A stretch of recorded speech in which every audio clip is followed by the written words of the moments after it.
Today's Southern Gardening is at Rosie's Garden in Brandon, Mississippi, where volunteers can develop an appreciation for how food is grown and provide fresh produce for those in need.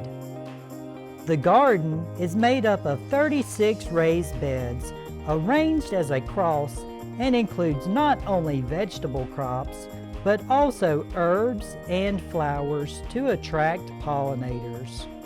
As I entered the garden, a beautiful red Celosia, also known as Cockscomb, caught my eye with its unique twisted plume-like flowers in a vibrant red color.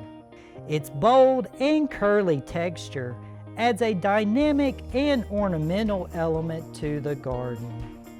The Luffa vines growing in the garden are covered in large yellow flowers, attracting many pollinators.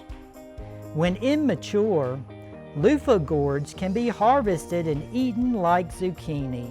Once fully mature and dried, their fibrous interior is used as a natural sponge. Luffa vines can grow up to 30 feet long, so they need strong support like a trellis or fence. On the other side of the garden, a trellis of Japanese long beans are in full production, also known as yard long beans or Chinese long beans. They are known for their ability to grow up to 18 inches long and their crisp texture.